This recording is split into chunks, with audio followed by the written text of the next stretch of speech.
Terre d'empires glorieux et de vaillants guerriers, pays de civilisation et de savoir, terre de culture et de métissage, pays de partage et d'hospitalité, terre de nos dignes pères, tu es ce qui nous définit et nous rassemble dans l'épreuve et dans la prospérité. Comme un seul homme et pour un seul destin, nous ferons de toi, Mali, une terre de paix.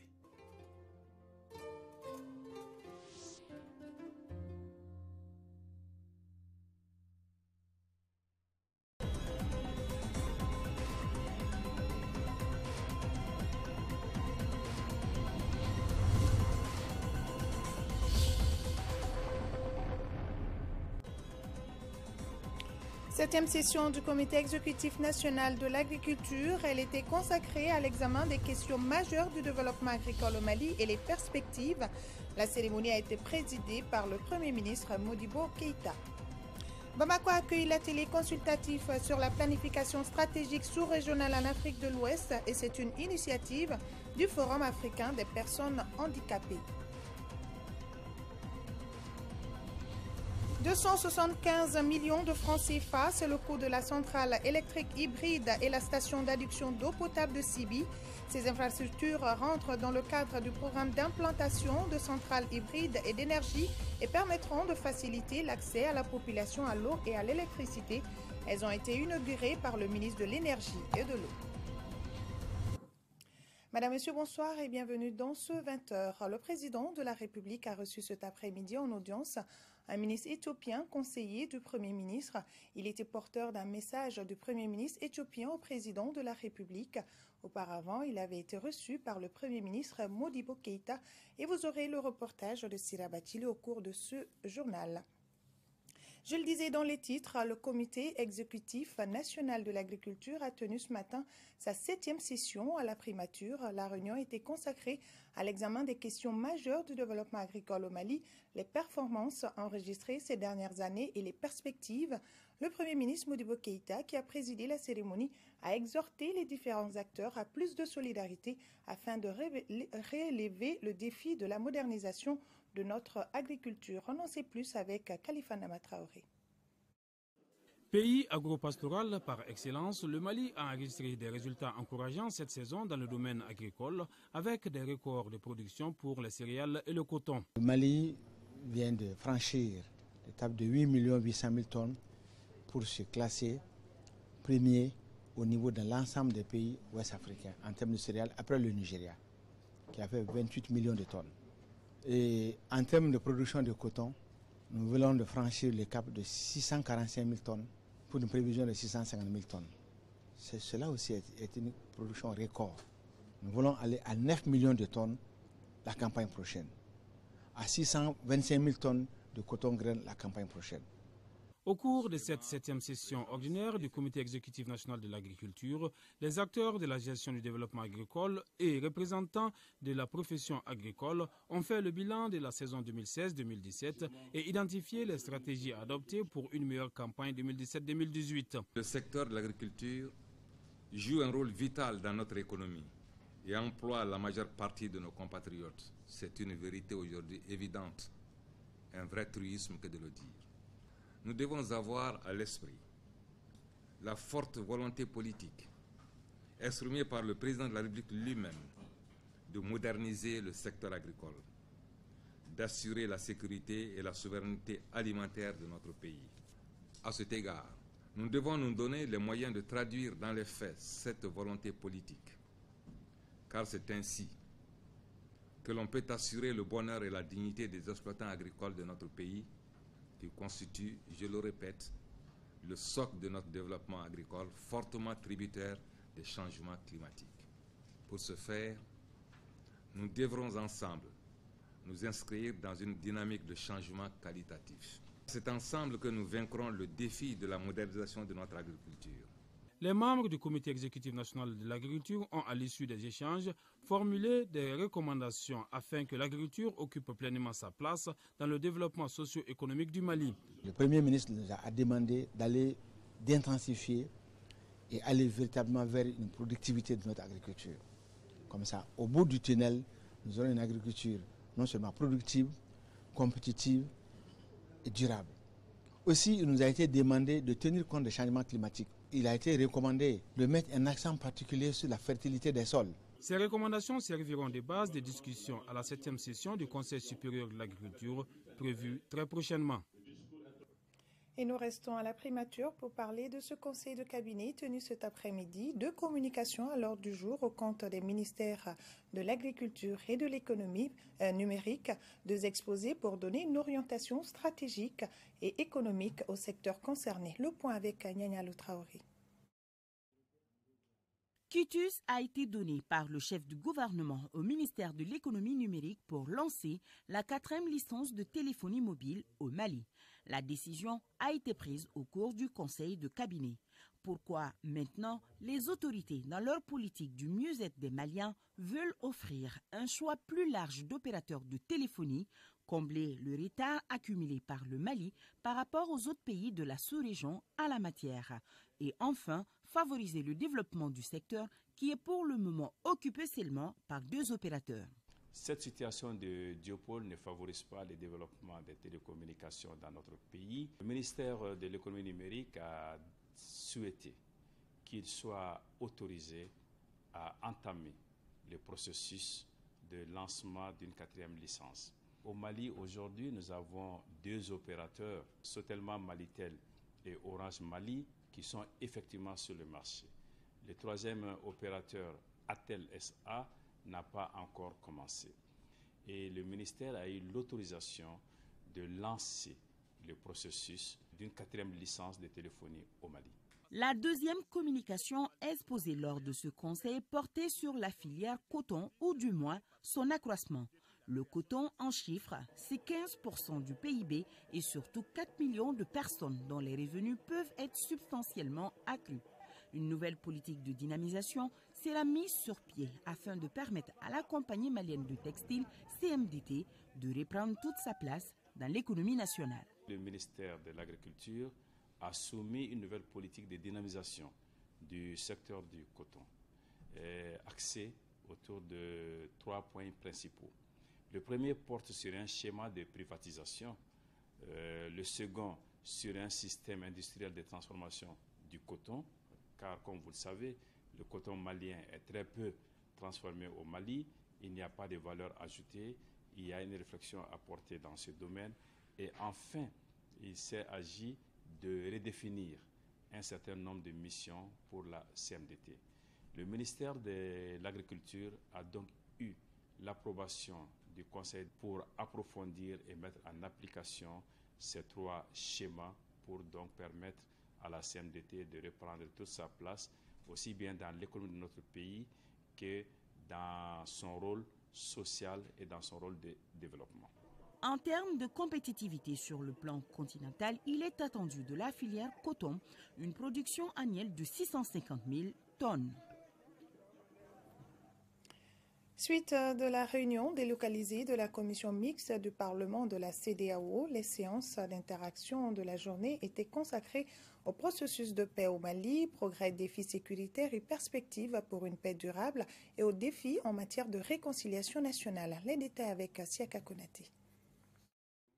Le haut représentant du président de la République pour la mise en œuvre de l'accord pour la paix et la réconciliation, le ministre de la Défense et des anciens combattants et celui de la Sécurité et de la Protection civile ont échangé avec les députés de la CEDEAO sur le processus de paix au Mali, progrès, défis sécuritaires et perspectives pour une paix durable.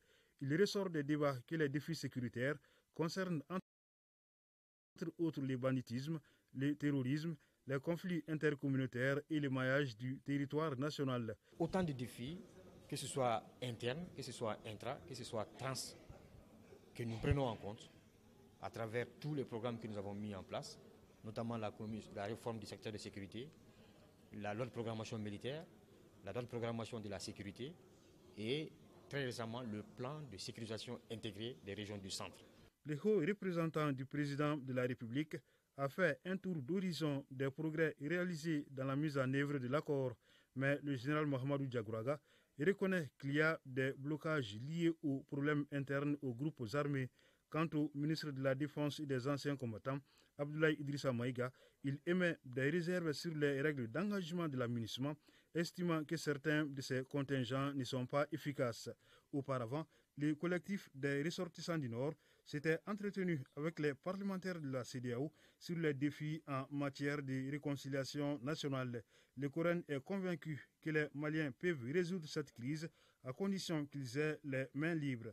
Le Mali, laissé à lui-même, réglerait ce problème en 48 heures. Mais il y a des influences étrangères dont les acteurs sont des États amis du Mali, dont les acteurs sont des organisations internationales, soi-disant amis du Mali. Il suffit que ces États soient sincères avec le Mali pour que cette affaire prenne fin. Selon Malik Ibrahim, le Coran participera à la prochaine conférence d'entente nationale pour présenter ses propositions de sortie de crise adoptées lors d'un forum tenu en 2013. Bamako accueille l'atelier consultatif sur la planification stratégique sous-régionale en Afrique de l'Ouest. Il est organisé par la Fédération malienne des associations de personnes handicapées et la Fédération Afrique de l'Ouest des associations de personnes handicapées. Reportage Aïssata Ibrahim Maïga. Cette rencontre de Bamako va élaborer un plan stratégique sur une période de 5 ans pour la Fédération africaine des personnes handicapées. L'atelier qui s'ouvre officiellement a pour but de récolter les défis et priorités des organisations de personnes handicapées, membres ou non du Forum africain des personnes handicapées, qui vont orienter les priorités et les activités du Forum et de ses membres pendant les 5 prochaines années. La rencontre de Bamako est aussi l'expression d'une volonté affichée des autorités africaines à faire de la personne handicapée un sujet de droit pour qu'elle apporte sa contribution à l'édification de sa nation. Notre pays fait de la mise en œuvre de la Convention relative aux droits des personnes handicapées une priorité, car cela constitue une préoccupation majeure du président de la République. Le Mali est dans cette dynamique avec l'adoption en octobre 2015 par le Conseil des ministres du plan stratégique pour la promotion socio-économique des personnes en situation de handicap au Mali. Il convient de rappeler que 15% de la population adulte du monde souffre d'une incapacité et ce taux est encore plus élevé dans les pays africains. Les déficiences les plus fréquentes sont d'ordre physique, suivies des déficiences visuelles, mentales, auditives et des polyhandicaps. Je le disais au début de ce journal, le président de la République a reçu cet après-midi en audience un ministre éthiopien conseiller du Premier ministre. Il était porteur d'un message de Premier ministre éthiopien au président de la République. Auparavant, il avait été reçu par le Premier ministre Modibo Keïta. Reportage de Sira Bachili avec la voix de Ibrahim Traoré. Cet ancien ministre éthiopien des Affaires étrangères est candidat au poste de directeur général de l'OMS, Organisation mondiale de la santé. Il multiplie des rencontres et déplacements pour solliciter le soutien de différents pays. Sujet abordé avec le président de la République qu'il a reçu en audience ce jeudi en fin d'après-midi. Je suis candidat donc au poste de directeur général de l'Organisation mondiale de la santé. Et il y a eu une présélection sur les 6 candidats que nous sommes. Il y a eu une présélection au cours de laquelle je suis parmi les 3 retenus pour briguer ce poste de directeur général de l'Organisation mondiale de la santé. Et voilà, et je suis aussi en tête des 3 retenus jusqu'ici pour le poste de directeur général de l'Organisation mondiale de la santé. La dernière phase de l'élection se passe au mois de mai. Et donc, je suis là pour échanger avec les collègues ministres du gouvernement du Mali afin de voir quelle stratégie adopter pour entamer cette dernière phase et importante phase de l'élection à ce poste de directeur général de l'Organisation mondiale de la santé. Je suis heureux de vous annoncer que j'ai eu l'engagement ferme du président de la République de continuer à appuyer ma candidature jusqu'au terme, c'est-à-dire jusqu'à mon élection donc à ce poste de directeur général de l'Organisation mondiale de la santé. Ce ministre conseiller du Premier ministre éthiopien était reçu quelques heures plus tôt par le chef du gouvernement. Là aussi, il est question de soutien du Mali pour sa candidature à la tête de l'OMS. Au cours des échanges, j'ai tenu à remercier le Mali pour le soutien qu'il m'a apporté et aussi le soutien que tout le continent africain m'a apporté, ce qui m'a effectivement permis d'avoir un bon résultat au niveau de l'interview. Et je peux vous dire que je suis même en tête de liste aujourd'hui. Et j'ai également demandé à M. le Premier ministre de continuer à me soutenir. J'ai davantage besoin de soutien. Il l'a promis et je suis content qu'il m'ait promis son soutien. Nous avons débattu également des questions de paix et de sécurité en Afrique de l'Ouest et dans la région de l'Afrique orientale. So peace and security in the East Africa region.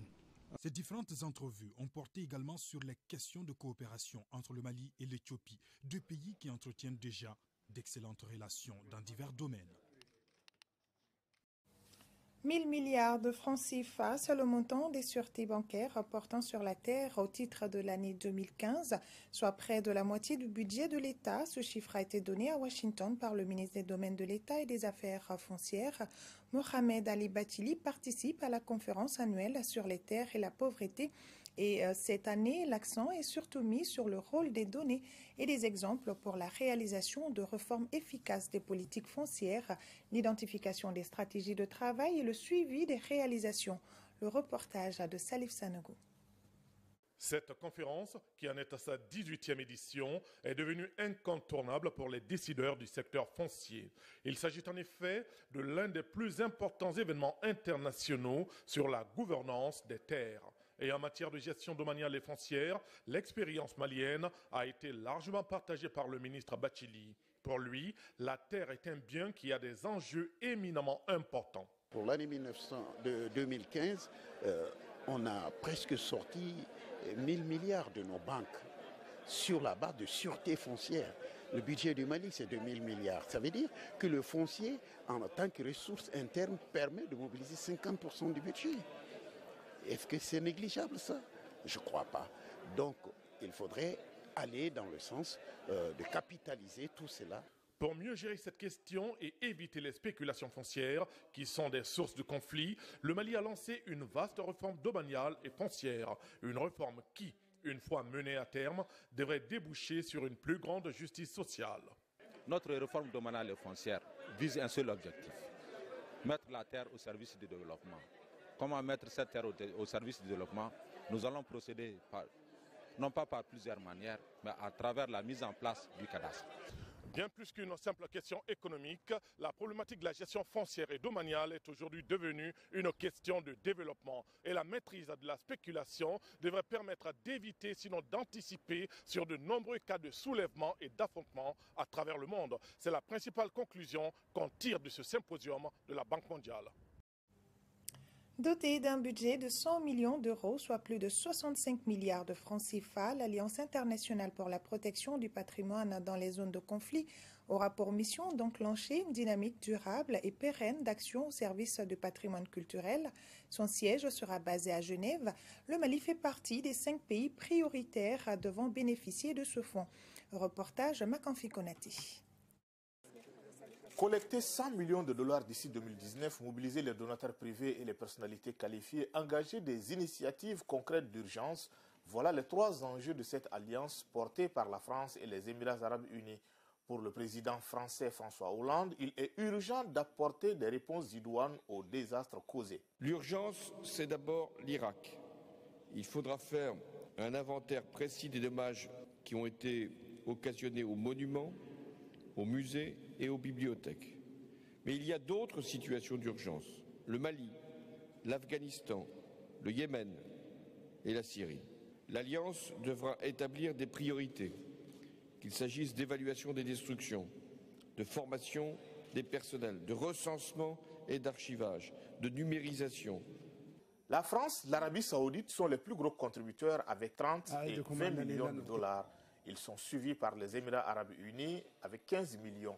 l'Allemagne a choisi de poursuivre ses efforts directs dans la restauration des manuscrits de Tombouctou. C'est justement au nom des populations de Tombouctou que Ndiaye Ramatoulaye Diallo a répondu à l'invitation de la France. Les populations de Tombouctou, personne mieux qu'elles ne peuvent exprimer la nécessité de la protection du patrimoine en zone de conflit. C'est donc à ma qualité de porte-parole de ces populations qui ont vécu le désastre de la destruction de leur riche patrimoine et qui ont, avec bravoure et envie, participé à la reconstruction de leur dignité, que je me tiens devant vous. Plus de 75 millions ont été mobilisés sur un objectif de 100. Cette cagnotte devra permettre d'enclencher une stratégie d'urgence de protection du patrimoine en péril. Le fonds est érigé en fondation de droit helvétique et siégera à Genève. Et nous vous lirons à présent le contenu de ce communiqué. Le président du comité provisoire pour la normalisation du football informe le personnel administratif de la Fédération malienne de football de l'ouverture des locaux le vendredi 24 mars 2017. Par conséquent, le président invite tout le personnel administratif à reprendre le service le mardi 28 mars 2017 à 7h30 dans les locaux de la FEMAFOOT 6 à Amdalaï ACI 2000. Par contre, l'accès aux locaux est strictement interdit aux membres du comité exécutif dissous. Le président du comité provisoire s'est compté sur la bonne compréhension de tous et de toutes. Inauguration à Sibi de la centrale électrique hybride et la station d'adduction d'eau potable. Les deux infrastructures ont coûté près de 275 millions de francs CFA. Ces réalisations rentrent dans le cadre du programme d'implantation de centrales d'énergie solaire et de centrales hybrides en vue de faciliter l'accès de la population à l'eau et l'électricité. De Sibi, notre envoyé spécial, Fatmata Koni. Très enchantée par cette nouvelle à double sens, la population de Sibi est sortie massivement pour assister à l'événement. Premier chef-d'œuvre, c'est que Sibi vient d'être dotée d'une centrale électrique hybride. Financée par l'Union européenne à hauteur de plus de 2 millions de francs CFA, cette réalisation est une composante du programme Production durable d'électricité au service des populations rurales et périurbaines. Le programme oriente mon département a relevé le taux d'accès à l'énergie grâce à un vaste programme d'implantation de centrales d'énergie solaire et de centrales hybrides dans le cadre du partenariat public-privé. Dans le domaine de l'eau, il s'agira de faciliter l'accès à l'eau. Accès tout à la fois géographique et financier pour les populations à faible revenu, par la multiplication des aménagements et des points d'eau. L'adduction d'eau potable de Sibi a coûté près de 270 millions de francs CFA. Elle est financée par le Royaume de Danemark à travers son programme l'hydraulique rurale. Cet investissement améliorera les conditions de vie des femmes et des filles. Maintenant, vous pourrez utiliser plus d'eau pour votre communauté, pour vos ménages et même vous faire plus de revenus. C'est à vous de préserver et l'agrandir pour la perpétuer aux générations futures. A signaler que cette activité s'inscrit dans le cadre du programme Objectif Eau, qui concerne les régions de Mopti, Koulikoro et Sikasso. Un vaste programme financé à hauteur de plus de 10 milliards de francs CFA et qui permet de doter les populations rurales et périurbaines en eau potable. Le nouveau local de la délégation régionale de la Chambre de commerce et d'industrie de Koulikoro est fin prêt pour être inauguré. L'infrastructure devra permettre d'améliorer les conditions de travail des agents de la délégation régionale de la Chambre de commerce de Koulikoro. Reportage Moussa Fani. La construction de ce nouvel local devra permettre de développer le commerce en deuxième région. L'infrastructure est bâtie sur une superficie de 2000 m² et comprend des bureaux et des salles de conférence. La réalisation de ce bâtiment a coûté plus de 400 millions de francs CFA à la Chambre de commerce et d'industrie du Mali. C'est un bâtiment qu'on a conçu pour, certes, la Chambre de commerce, mais elle va faire profiter toutes les Koulikorois. Comme vous le voyez, les salles de conférence qui sont dedans, et puis on a mis ça à la disposition de la délégation régionale de la Chambre de commerce de Koulikoro. Mais c'est pour aussi l'ensemble des secteurs privés qui sont dans cette région. La nouvelle infrastructure doit être inaugurée par les plus hautes autorités les jours à venir, selon le président Bathily. J'avais jugé nécessaire de venir m'enquérir vraiment l'état d'avancement, comme elle est fin prêt. Donc, d'un moment à l'autre, là, je pense que si on a l'accord des plus hautes autorités, on passera pour l'inauguration. Mais il faut qu'ils arrivent à mettre toutes les dispositions qu'il faut pour l'entretenir. C'est vrai, un joyeux bâtiment comme ça, il faut l'entretenir pour qu'il reste intact, pour que le bâtiment ne se dégrade pas. J'ai même instruit de chercher tout de suite les personnels qu'il faut pour l'entretien courant, de façon permanente. Ce nouveau local améliorera sans nul doute les conditions de travail des responsables de la délégation régionale de la Chambre de commerce et d'industrie de Koulikoro. Le Mali, à l'instar de la communauté internationale, célèbre la journée mondiale de lutte contre la tuberculose. À cet effet, le ministre en charge de la santé et de l'hygiène publique s'est adressé à la population. Écoutons Dr Marie-Madeleine Togo, elle est au micro de Diara Konati. La tuberculose est l'une des 5 principales causes de décès. Au Mali, 7015 cas, toutes formes confondues, ont été détectés en 2015 et 7038 cas en 2016, contre un total attendu de 10 694 cas. Ce qui veut dire que plus de 3000 malades n'ont pas été diagnostiqués pour plusieurs raisons et avec tous les risques que cela comporte.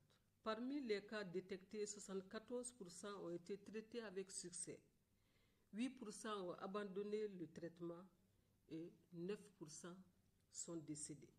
Donc 2 défis majeurs se présentent à nous, à savoir la tendance à la réémergence de la maladie parce que non diagnostiqués, non ou mal traités, ou tout simplement par la co-infection tuberculose, VIH, SIDA.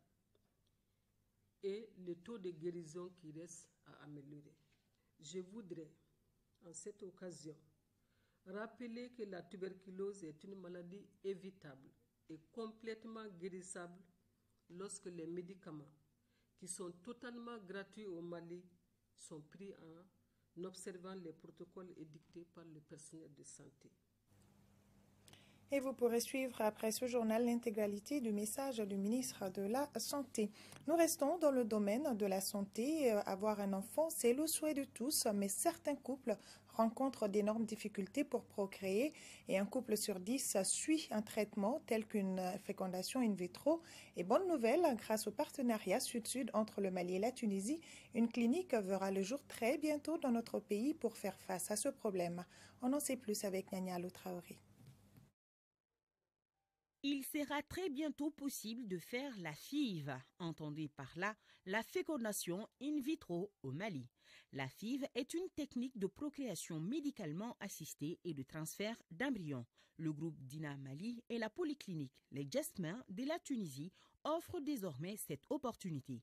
Les 2 partenaires veulent permettre aux femmes en général et aux Maliennes en particulier de bénéficier de cette assistance médicale et à moindre coût.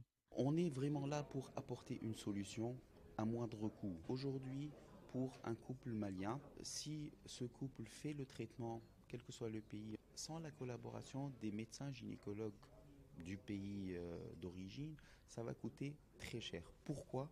Ce n'est pas la technique qui coûte cher, c'est la logistique qui coûte cher. Nous pensons que si le projet réussissait, eh bien, ça peut bel et bien diminuer le stress, diminuer l'enveloppe financière et un transfert de compétences. Le 10 séminaire organisé par Dina Group devra renforcer les capacités des médecins maliens. Rappelons que les chances de grossesse sont relativement stables. Le taux de réussite global augmente à force de répéter les tentatives de FIV. Dans plus de 3 cas sur 4, la mère accouche d'un seul enfant et dans environ 22% des cas, elle accouche de jumeaux. Le président directeur général de la CMDT a bouclé sa mission de sensibilisation dans la filiale Ouest à Kita. Le professeur Baba Berté a rencontré les producteurs et les agents de l'encadrement et les échanges ont tourné autour du relèvement du rendement du coton à l'hectare et la recherche de coton de qualité. Envoyés spéciaux à Kita, Dembawan et Doukoufana Traoré. Au pied de la colline de Kita, le Kitakuru, dans la cour de la CMDT, difficile de se frayer aujourd'hui un passage à cause des milliers de balles de coton entassées ça et là. Dans cette filiale ouest de la CMDT, qui est la zone CMDT de Kita, tous les voyants sont ouverts. Tous les records ont été bâtis cette année par Kita depuis la création de la CMDT de Kita il y a 22 ans. Prévision dépassée avec plus de 5000 tonnes, campagne d'égrenage exécutée à plus de 134%, paiement des producteurs à plus de 90%. L'an passé, à pareil moment, on était à 32 000 tonnes de coton graine évacuées et égrenées sur l'usine. Et cette année, à la même période, nous sommes à 43 000 tonnes de coton transporté et égrené sur l'usine. Le secret, c'est l'entente, c'est la compréhension. Tous les acteurs au niveau de la filiale ouest, nous avons tous regardé dans la même direction. C'est donc avec le sourire large que le PDG de la CMDT a d'abord rencontré les producteurs en assemblée générale, ensuite les travailleurs de la CMDT. Les terres de la zone CMDT sont des terres qui sont au fil des années devenues des terres acides. Il fallait expliquer aux paysans et aux producteurs que le chaulage est absolument nécessaire. Le deuxième point se rapporte précisément à la problématique de la qualité. Et enfin, c'est l'entente au sein de la famille des producteurs. De son côté, Bakary Toula s'est réjoui des 645 000 tonnes produites par le Mali cette année et qui nous classe premier en Afrique de l'Ouest en matière de coton culture. Si vous avez programmé 45 000 tonnes et fait 49 000 tonnes, et sur les 49 000 tonnes, et vous avez fait 39 000 tonnes de premier, je pense que ça c'est un message qu'on doit passer partout. Le professeur Baba Berté et Bakary Toula ont visité l'unité de fabrique de la farine, de l'huile et de l'aliment en bétail de Kita et l'usine de la CMDT. Tous les 3 mois, la BCEAO et l'Association des banques et établissements financiers se retrouvent pour faire le point de la situation financière. Il a été question des mesures prises en décembre 2016 en ce qui concerne la mesure de politique monétaire avec la Banque centrale et la mise en place du bureau sur les crédits. Konzo Traoré, le directeur national de la BCEAO, donne plus de précisions au micro de Aïssata Ibrahim Maïga. Nous avons examiné avec les dirigeants des banques et établissements financiers les grands chantiers que nous avons actuellement sur le système bancaire. Au nombre de ces chantiers, nous avons la mise en place du bureau d'information sur les crédits et un chantier qui exige que les banques recueillent le consentement de leurs clients afin qu'on puisse établir des rapports de solvabilité, savoir à partir d'une base de données si le client a des antécédents en matière de paiement de ses dettes vis-à-vis du système bancaire. Ça concerne toute catégorie de clients. Pour qu'on communique les informations vous concernant, on a souhaité que vous donniez votre accord, votre consentement. C'est ce qui est prévu dans la loi. Si vous ne donnez pas votre consentement, le banquier doit pouvoir douter un peu de vous et par conséquent, soit de refuser ou alors vous accordez le prêt à un taux d'intérêt plus élevé parce que vous devenez un élément à risque. Ça a été le plan de résistance passé en revue avec les dirigeants et les avant-dernières mesures de politique monétaire prises par la BCEAO. Les mesures ont consisté à augmenter le taux du guichet de prêt marginal, qui est un guichet à la Banque centrale où les banques commerciales à tout moment peuvent venir se refinancer auprès de l'Institut d'émission. L'autre volet de la mesure, c'était de limiter à 2 fois leurs fonds propres. La Fondation Friedrich Ebert vient de présenter au public les résultats de la 8e édition de son sondage d'opinion intitulé Malimètre. Ce sondage qui a concerné toutes les régions administratives du pays, y compris Ménaka et Taoudéni, a porté sur les préoccupations prioritaires des populations et sur la gestion des affaires publiques. Le document est considéré comme un instrument précieux à la disposition des décideurs et chercheurs.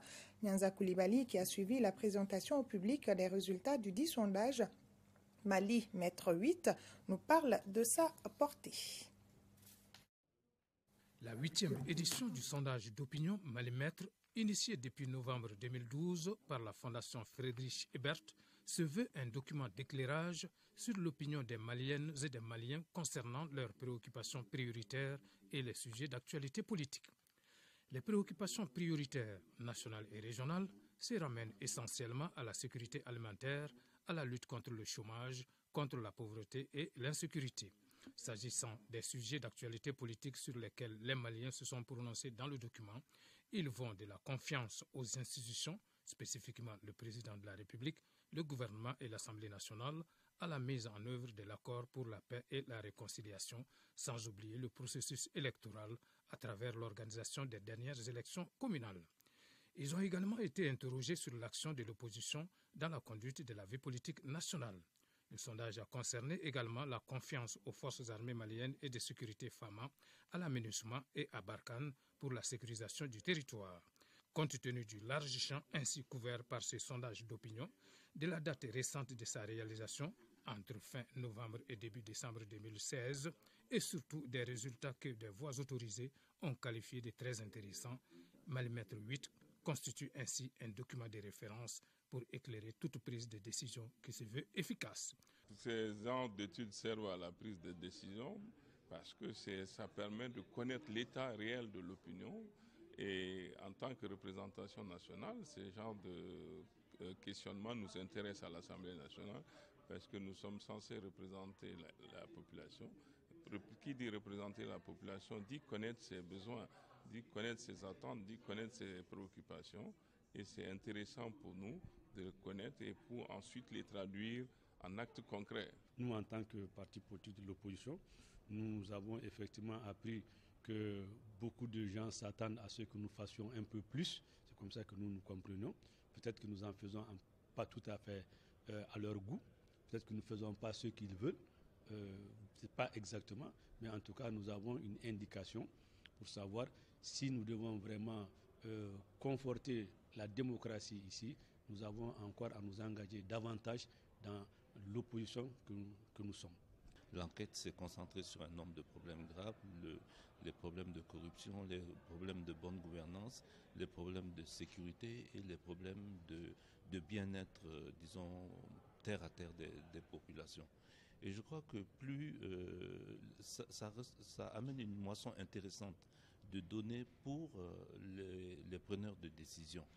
De même, les médias qui ont eu droit à leur part de présentation y trouveront bien leur compte, puisque au-delà de leur rôle de relais et d'amplificateur pour sa vulgarisation, ils ont désormais de quoi illustrer leurs analyses ou s'en inspirer pour des questions bien ciblées à l'endroit des décideurs et autres responsables politiques pour plus de crédibilité.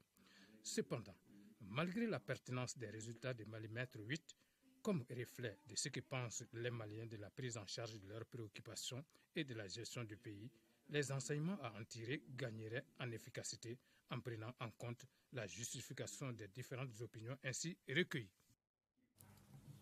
Et ce communiqué, la Convention des partis politiques de la majorité présidentielle organise ses premières assises ce week-end à Bamako. Les dites assises s'ouvrent ce samedi au Grand Hôtel pour 2 jours de travaux. La chaîne 2 de l'ORTM a soufflé sur ses 24 bougies hier matin. Les travailleurs, les auditeurs de la 2 et sympathisants ont tous commémoré ensemble cet anniversaire dans la communion. Aïssata Salou Maïga pour le reportage.